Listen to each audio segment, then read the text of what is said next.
Together we are going to a brand Hey, new home, thank you so far much, across the everyone. bridge. Lots of hearts.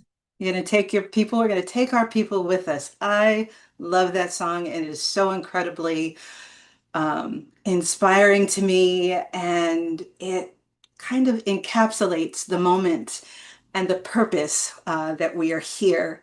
We're not going to leave anybody behind in this moment. We are going to take our people with us. Thank you so much, and welcome to Solidarity in Action. This is a training series for systemic change and allyship. And we are so, so glad and appreciative that you are here with us today.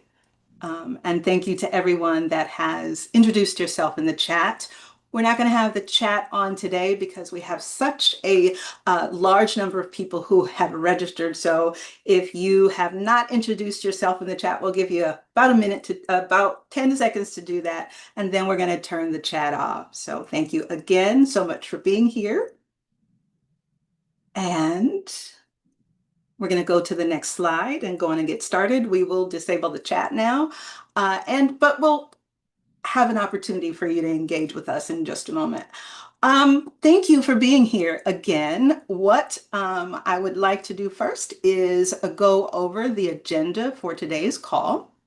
We hope you feel welcome. This is Solidarity in Action, as I said, and we are so, so excited about this series. We have all been mortified looking at what's been happening in our community right now. And this campaign that you'll hear about in just a moment and this series gives us something to hold on to and helps us understand that there is something that we can do in this moment. There is no reason for us to feel helpless or that there's nothing that we can do. What we can do is stand in solidarity for those that are being targeted right now, those communities that are at risk. And this training series is here to tell you just how you can do that. I'm going to tell you the agenda for today. I'm going to give you a little bit more about the series, and then our new campaign director, Gracie, and my boss is going to come on and tell you about the broader campaign in which the Solidarity in Action speaker series rests.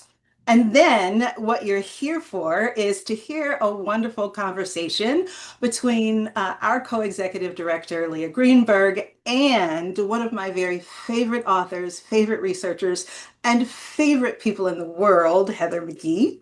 I have her book here, and we have all read it a little while ago, but anyway, I just had to plug that. That was totally off script. But housekeeping, that's what I'm supposed to be doing. We are recording this call. You've gotten a notification. We will be emailing a copy of this recording and any links that we share with you today in a follow-up email. Want to let you know that captions are available. Just look for the CC down at the bottom of your screen if you need them to access the content of this call. And because the chat is going to be so busy with such a large number of people, we are going to ask you to use the Q&A function for any questions that you might have that you'd like Leah and Heather to discuss. Next slide. As I told you, this is the kickoff for our Solidarity in Action series. Uh, we're going to share with you later a whole a document that shares a description of every single session. But these are just some of the speakers that we have in store for you. We have Tim Wise. The next session is with Anant Shankar Osario. We're going to drop the link so you can register for that now, and we'll share it again at the end of the call. We have got a wonderful training with one of the but with Stephanie Rurik, I'll say, with the Humans Mutual Aid Program. She's going to talk to us later on in the series about how to create mutual aid programs in your community. We also have a wonderful author, Christina Jimenez, who's the author of Dreaming at Home. This is a memoir, a touching memoir that documents her journey from being an undocumented newcomer to being a leader in the movement. So those are just some of the trainings that we have in store for you. I am so excited for you to join us for the rest of the series and to tell you about how this series fits into the broader campaign and a little bit about how you'll be able to plug in. I'm going to turn it over to Gracie now. Hi. My name is Gracie. I use she, her pronouns. I am the new C3 campaign director here. Before I dive into the purpose of this program, I wanted to take one quick second to acknowledge the recent escalation of violence in Iran and Israel, as well as the recent attack the US attack to Iran. Just wanted to take a second to say, acknowledge it. And if you are impacted by directly or indirectly, I know we are all feeling this deeply. I just wanted to take a second to acknowledge it and let you know that we're here with you and encourage you to lean in on each other. So with that, you can go to the next slides and I will tell you a little more about our C3 campaign. So this C3 program, it's we are coining it advancing our value, and one of the main goals is to protect and support marginalized communities who are currently experiencing harm. So we want to use our network and all the resources that we have available, and we want to make sure that we're using them to equipping you, group members, group leaders, to show up with those people in solidarity in a way that makes sense and that is impactful and free of harm. We want to use this program to build and strengthen the power of the progressive movement. So that's one of the ultimate goals. And we want to also cultivate new champions who can articulate and lead the fight against authoritarianism. I have an accent and I have a hard time saying that word, authoritarianism.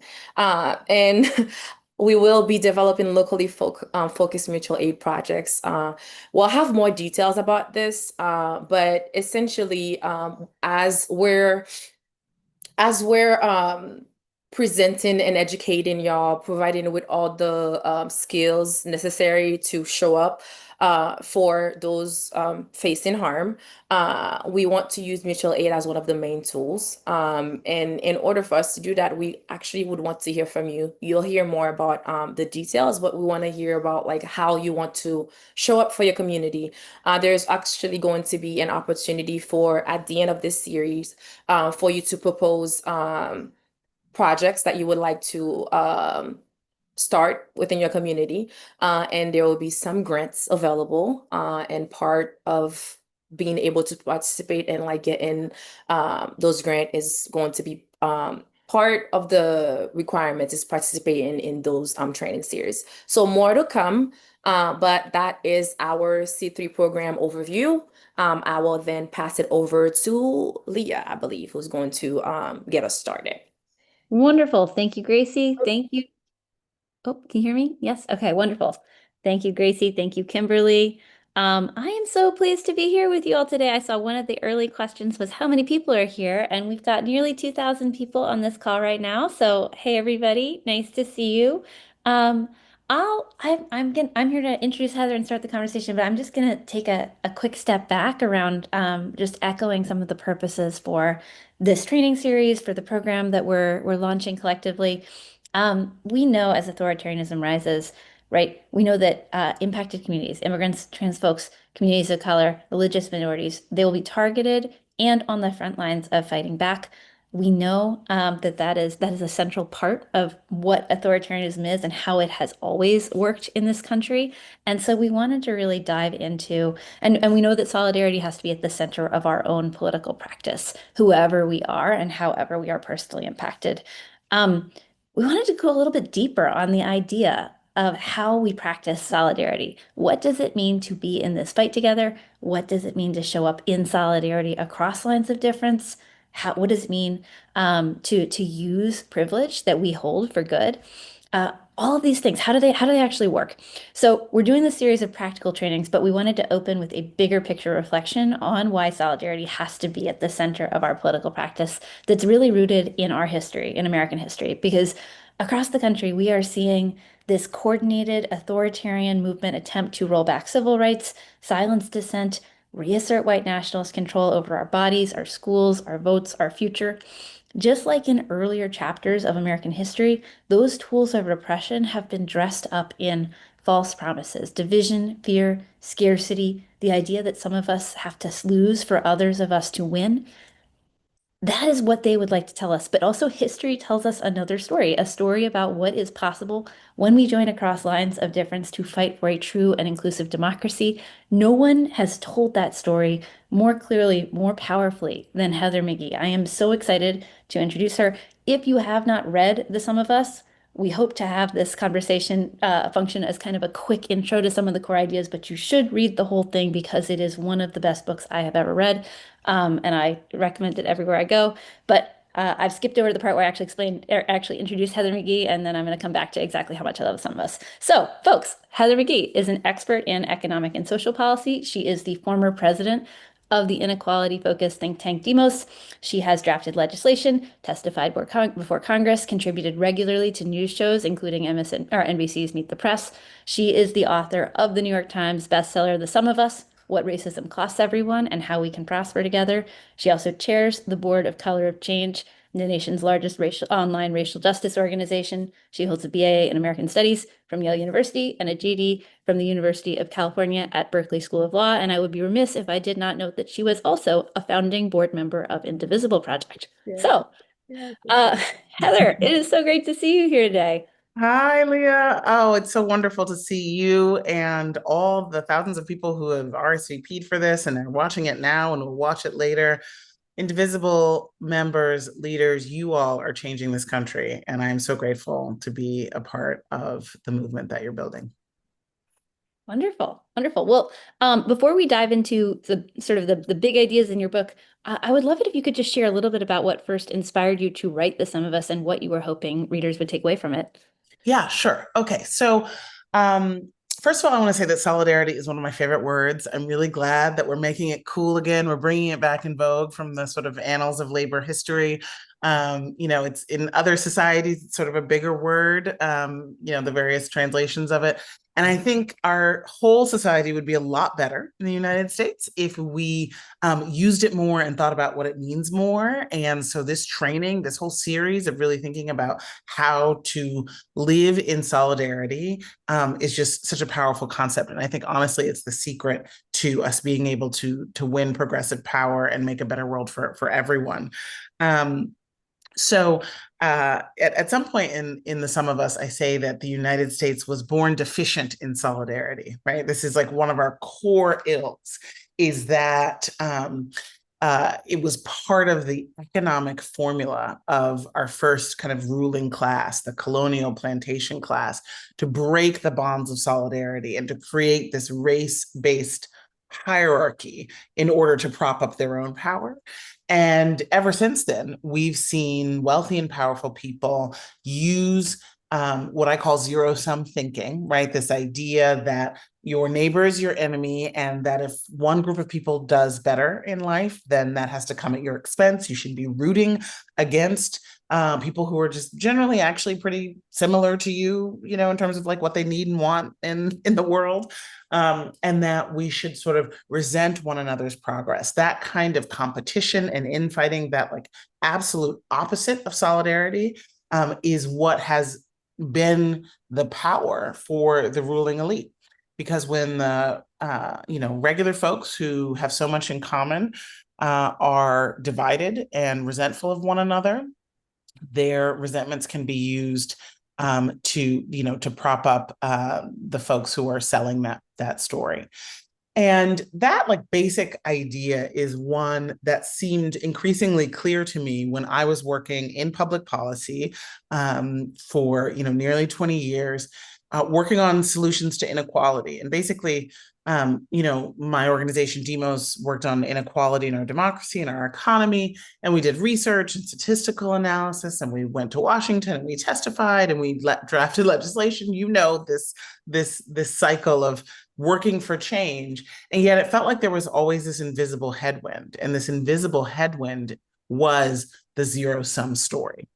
And so I set out to write a book all about the ways that racism in our politics and our policymaking, and by that I mean, that real zero-sum thinking where people buy the story that racial and ethnic groups are competing with one another, and specifically, turns out, according to the research, white Americans are far more likely to view the world through a zero-sum lens.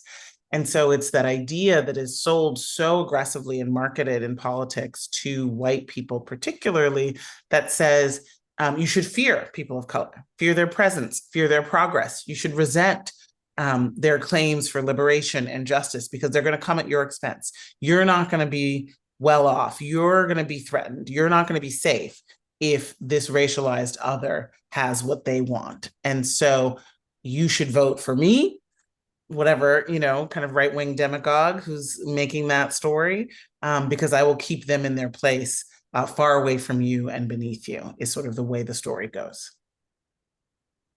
That's absolutely right. And, one of the most powerful and really vivid metaphors that, it's a real thing, and it's also a powerful metaphor for this broader phenomenon that you talk about a lot in the book is the idea, or is the history of drained public pools in this country. Can you expand on that as just kind of a way of understanding this story of how racism costs everyone?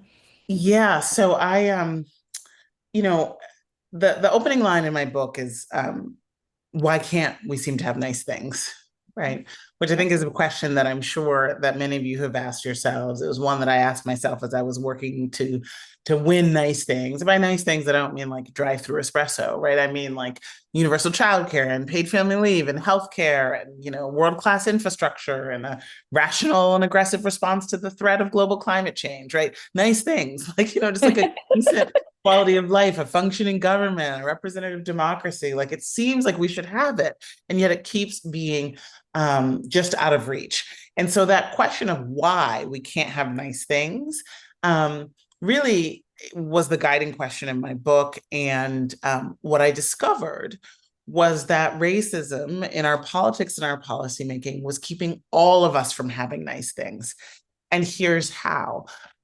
Essentially, in a society where there's always going to be wealthy and powerful interests, whether they're, polluting companies or, billionaires and oligarchs who are going to have way too much power to, redistribute wealth upwards, to pollute the commons. The only thing that is going to ever wrestle power back from them and be a countervailing force is regular people coming together and using collective action, right? You all at Indivisible, we know that very well, right? So collective action is the secret to progress. No progress in American society, I'll just use this context, but it is true all over the world, has ever happened without collective action, without organizing, without the collective action that is, labor organizing and unions, without the collective action that is government, right? Government itself, government policy is a force for collective action.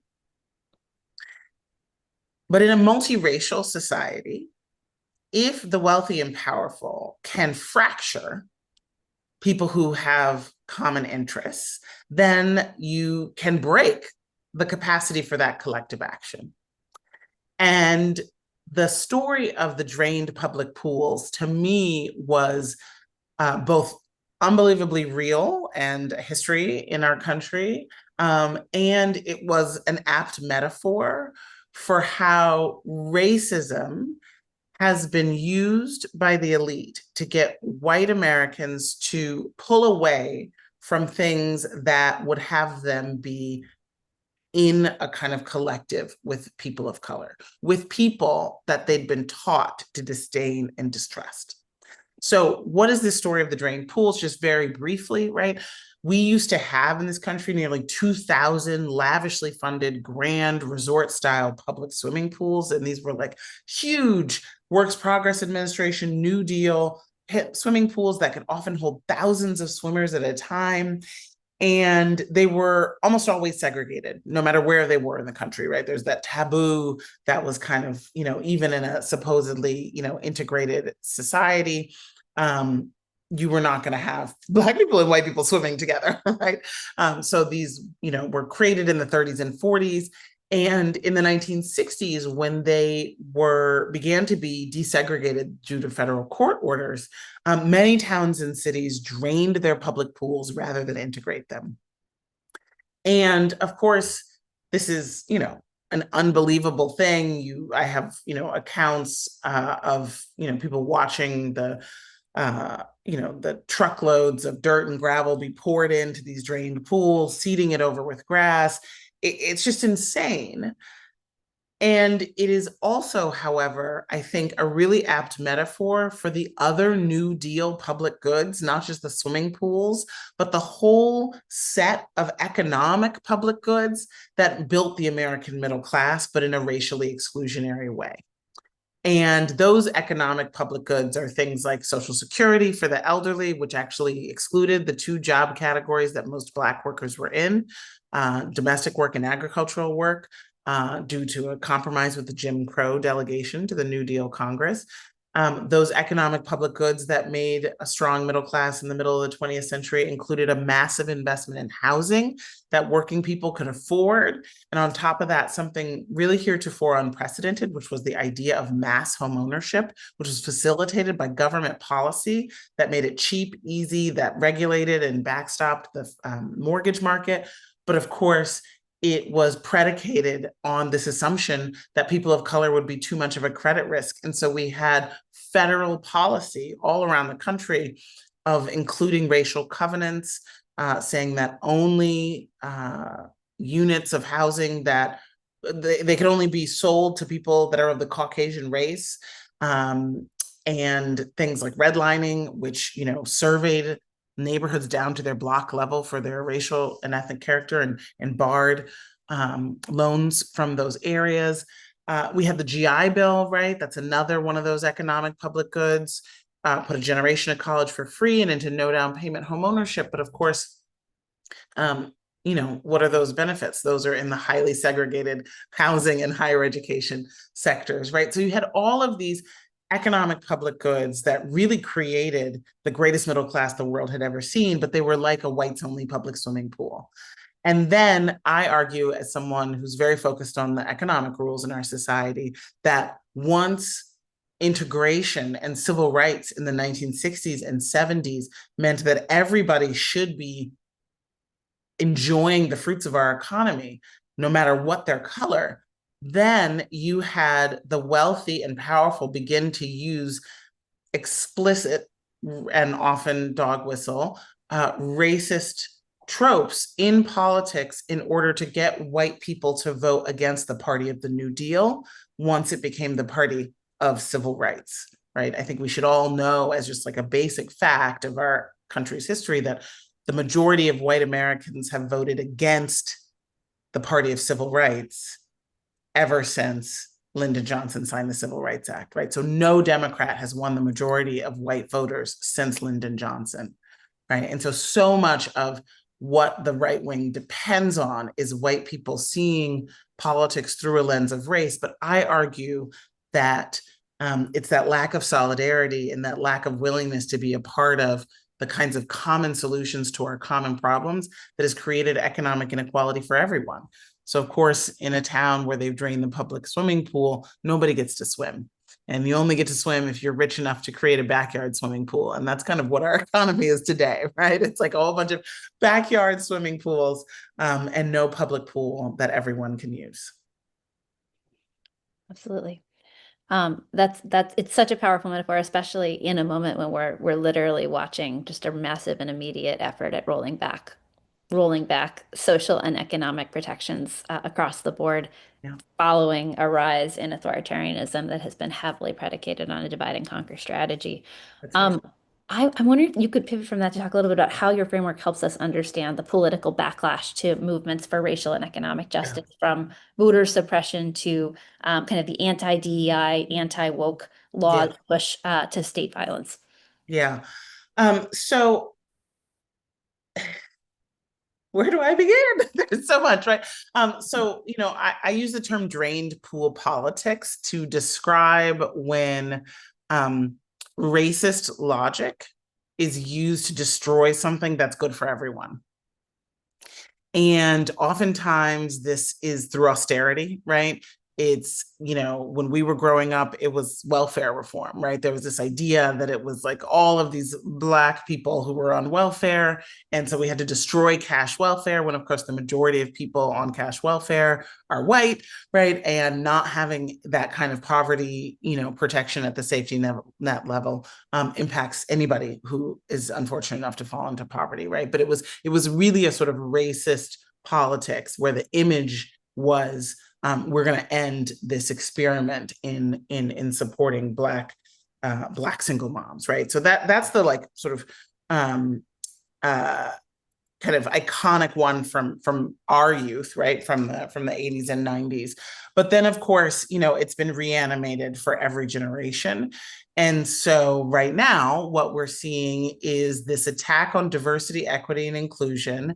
And Stephen Miller, whom we've learned has written all the executive orders, he has used the idea that the government is too diverse and that, it's too woke, meaning it's too conscious, it's too race conscious, to basically drain the pool entirely of pretty much every important thing that we do in society as a collective, which is what government is, right? It's what doing something together that we can't do on our own. So from the chaos that they've created at the National Institutes of Health, right? It's very difficult for me to kind of even talk about it with calmness because, everybody who's experienced any kind of major health setback, every cure, every advancement in cancer and, Alzheimer's and diabetes and asthma, right? All of those breakthroughs have come from National Institutes of Health funding. We tower above the rest of the world in this research, and these idiots are using the excuse that there's too much sort of like progressive ideology in medical research to just summarily destroy so much of our science infrastructure, to threaten the funding of our elite universities. That is not just for those students, it's actually for the world, it's for hospitals and medical research. It is so vividly an example of drained pool politics, like the using the smoke screen of, oh, we're doing this to protect you, ordinary American, real American, from this fringe minority interest. But of course, we all get cancer. We all get Alzheimer's. We all depend on medical research. And we all depend on the Weather Service and national parks, and it goes on and on. HUD, Medicaid, food stamps, right? The largest food stamps and Medicaid cuts in history are barreling towards ratification in the US Senate in the large Republican bill. And it's all, of course, Leah, the point of it, ultimately, race and othering is a smokescreen, but it's all to redistribute wealth upwards, right?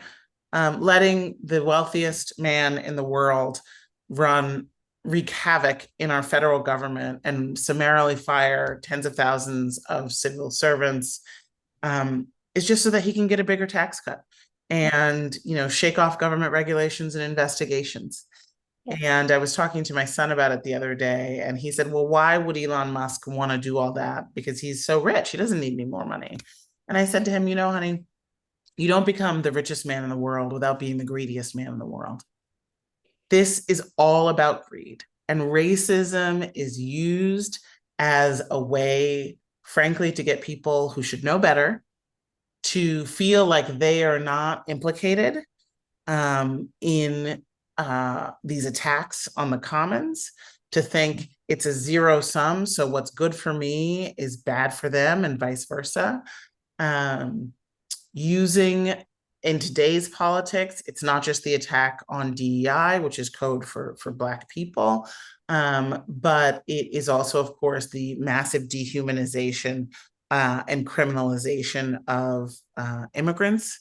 And the idea there is that everyone who's a real American should cheer the dehumanization of these criminal migrants because they are a threat to us, right? If you remember, the campaign was all about criminal migrants, right? It was like people who were murderers and gang members, and there was this, just caricature created of the criminal migrant who was not a gardener, a nanny, someone who was wanted to overstay their visa and would eventually go on to serve in the military and become a doctor. No. These are people who are the worst of the worst. And that is the picture that the Trump campaign painted, so much so that you had people who were from mixed status families, people who were from communities that are largely immigrant, who were willing to vote to say, oh yeah, like I'm not them.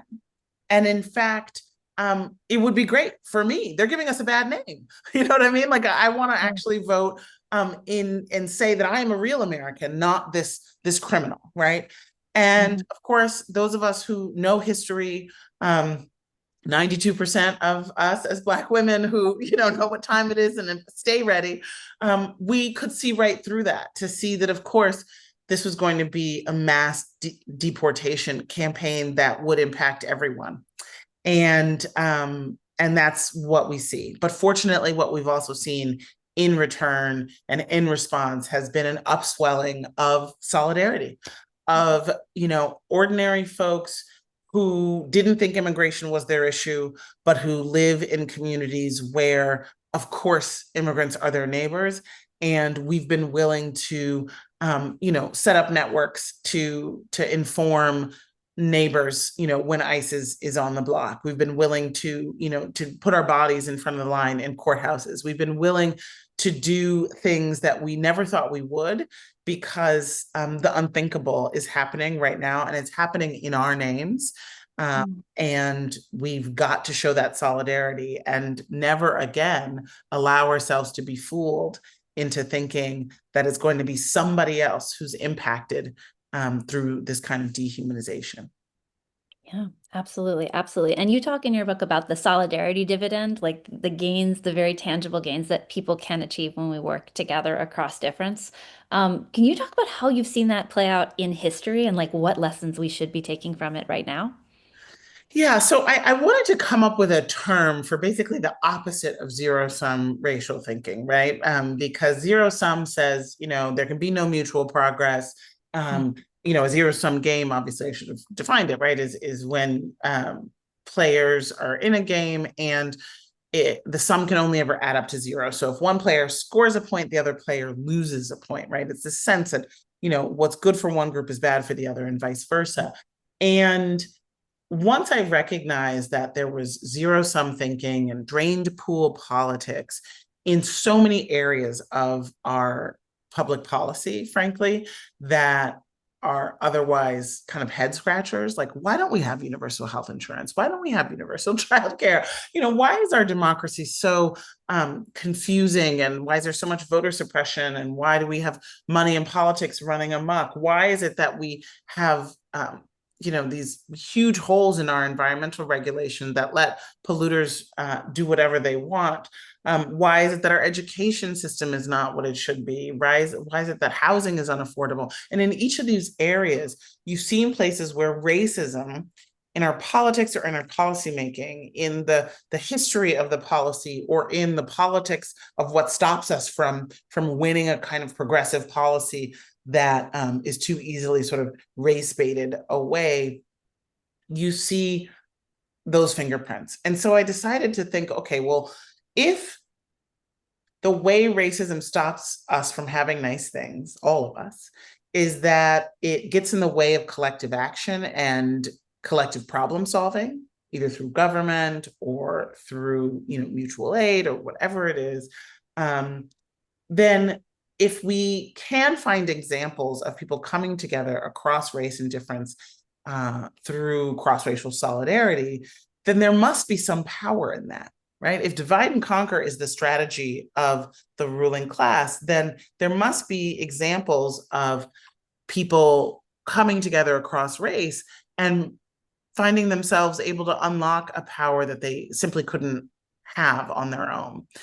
Lo and behold, once you start looking for something, you find examples of it everywhere. The history of the labor movement is one in which you have basically our entire society would be more organized in terms of in labor unions if the South hadn't stayed hostile to unions.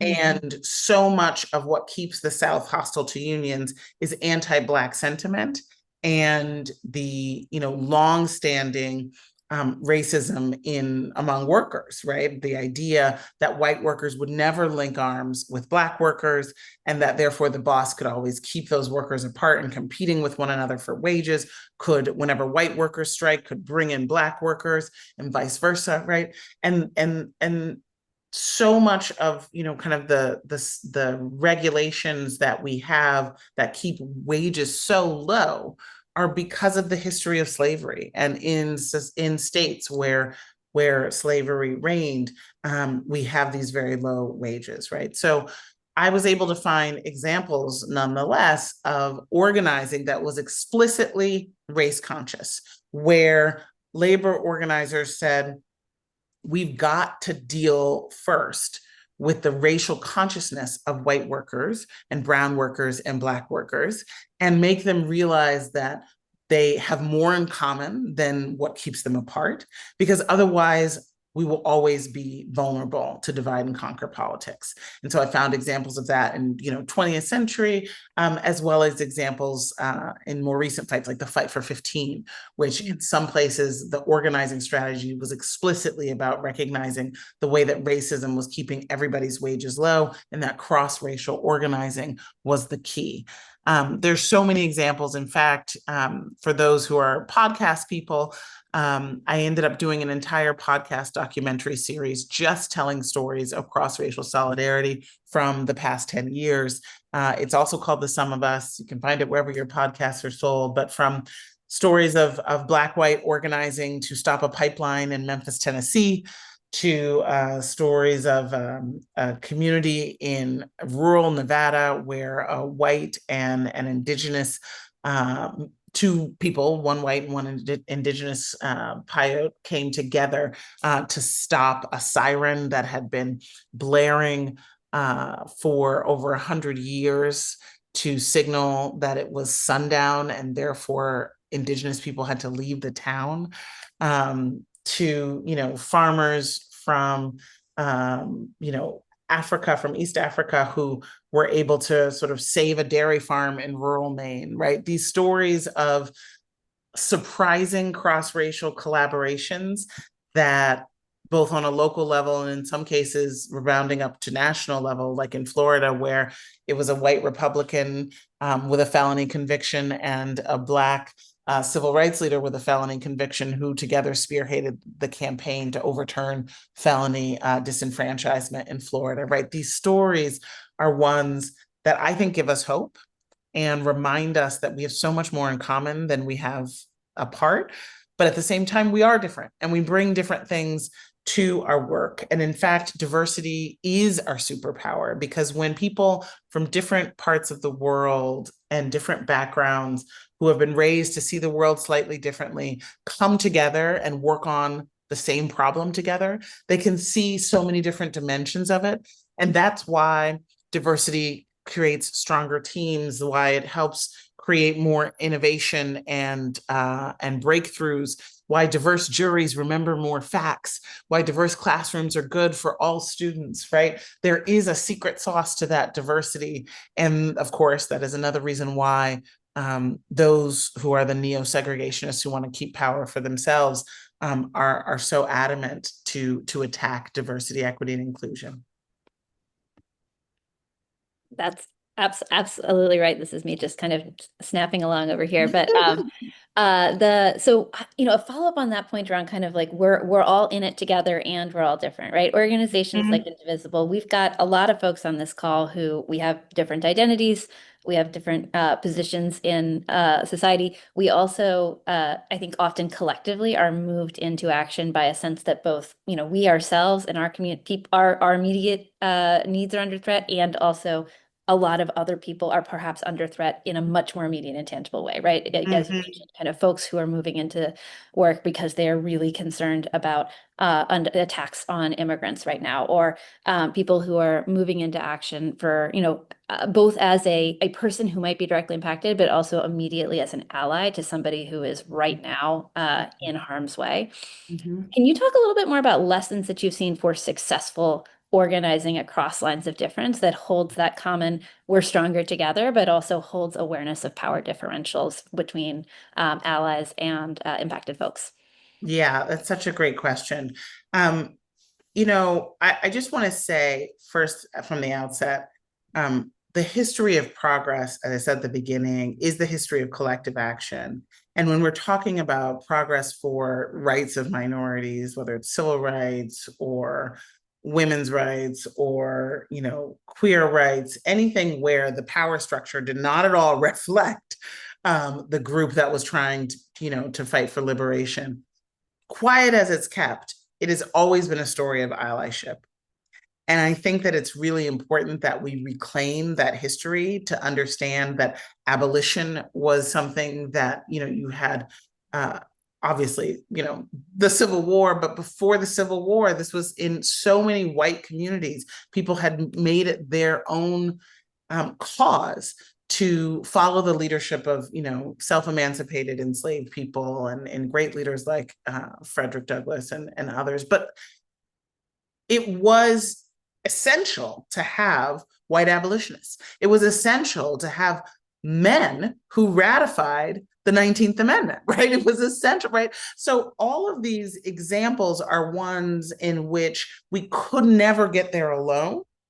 And so I think that in the sort of social media culture of the past 10 years, there's been a kind of an erasure of that. And I think it's really important to sort of stand firmly in the knowledge that, that's always been our history. It's always been one of collaboration across difference. And it's always been one of class traders and race traders and gender traders, right? Who have done the right thing because it was the right thing. And they've made it a part of their identity to be the people who do the right thing.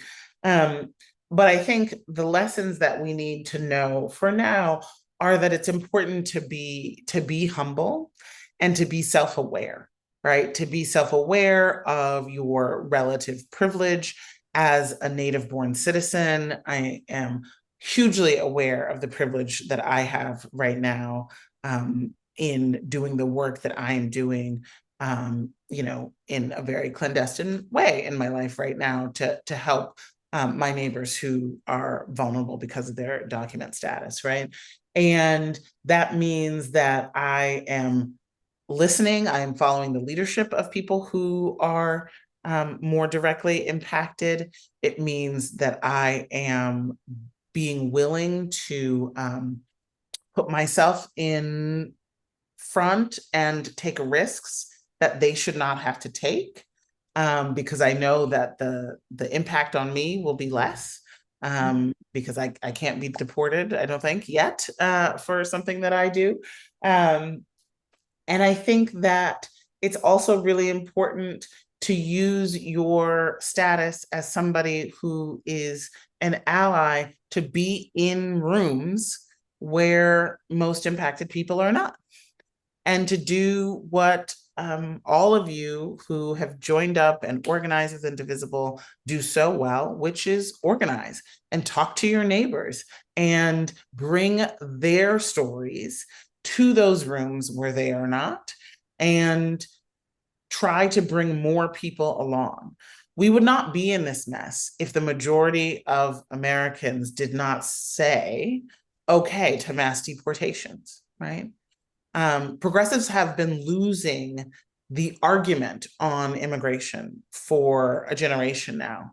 And so there's work to be done, just to use immigration as an example, to put blame where it should be, in the most powerful people in the world who have refused to create an earned path to citizenship, who have refused to reform our immigration laws, who have exploited immigrant labor, who have, in so many cases, who have been unwilling to take action on climate change, which is creating climate refugees from all over the world, and destroying local agriculture, right? So there are so many ways in which the blame for our system right now, as it should be, with very powerful people, and yet the pain is being experienced by some of the most vulnerable people in our society. And so being able to tell that story to people who, are not the ones who are living it, but the ones who need to hear it, is also one of the ways that you can be a great ally and be in solidarity. And speak up as much as you can. Educate yourself about the facts, about how hard it is to actually become a citizen, how hard it is to seek asylum, how much chaos there is in the courts, how much we've criminalized and put people in jail immediately for daring to try to become Americans, right? This system is insane, and it's very important for those who have access to people who are sitting on the sidelines to be voices for that. That's great. Thank you. And I'm just going to take a couple of lightning round questions from the chat, if I can. So one, Dave asks, Heather, please tell a story about how you've helped a passive ally move to activism. And I think maybe any version of like helping people move into actually taking action. Yeah, sorry. Okay.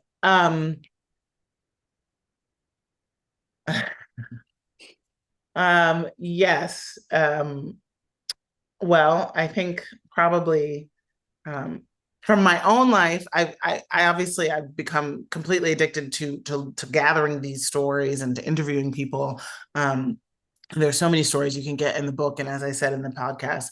But in my own life, some of you may know that I had a very kind of very public experience of someone who was not just a passive ally, but was actually a self-admitted racist who called in to C-SPAN when I was on a live call-in show.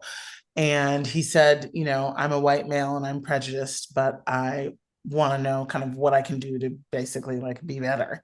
And I answered him live on TV and gave him some ways. I thanked him for being willing to make that admission, because so often we don't. I think it's really important to do that. And then over time, Gary is his name, he and I became friends. And it was like having the like racist uncle, which I don't have in my family, because my family's Black, and I don't have the like white racist uncle, but it was like having the racist uncle who opened a little door, and then we walked through together. And I think one of the things that was important to know is the reason why he opened the door at all was because he was a very Christian person. And when Dylan Roof, who was, radicalized online, killed, slaughtered, massacred the parishioners at the Mother Emanuel Baptist Church, it broke Gary's heart, and he wanted to be nothing like that guy. And I do think that if I'm thinking about lots of different times when people have had transformations in their life, it's because they've had a whose side are you on moment, and recognize that they want to be on the side of good, or they don't want to be, their conscience is really called by something that crosses a line for them. And those moments our opening moments. As you all know, right? A rally, marches and protests were planned for a long time for No Kings, but it was seeing the incredible waves of deportations, of massed people snatching people off the street that crossed a line for so many passersby and people who otherwise were just kind of assuming it wasn't going to be that bad. And then I think the thing that is so important is having a container, right? Having a way to then say, okay, here's what you do with that outrage tomorrow. You come to the Indivisible chapter meeting, right? And here's what we're going to do on Tuesday. And here's what we're going to do the following week, right? That's why organizing is so important, because it creates easy ways for people to translate a moral sense into action. Absolutely. Absolutely. And maybe one last lightning round, and then we will hand it back. I'm sorry, I will be more lightning. Gracie and Gracie. No. I just want to make sure we get a few in from the chat box. What are some ways to get to know my neighbors in order to build community as a form of resistance? Any tips on getting to know your neighbors? Oh, that's such a great question. So I feel like this is like the era of the WhatsApp group and the Signal group, right? So here on my street in Bed-Stuy, Brooklyn, we have a WhatsApp group because it's like, it's street cleaning, and you have to move your car, or can I borrow a pair of hedge clippers? And I realized that in this mixed neighborhood, it was more the white folks who were on the WhatsApp group. And so I created a QR code and I just made a little flyer, and I went to every door, and I was like, maybe everyone block should be on the WhatsApp group. And it's not like next door, it's not caustic and weird. It's actually just saying like, hey, what's going on with the drain at the end of the block? Can we go and clean it up tomorrow?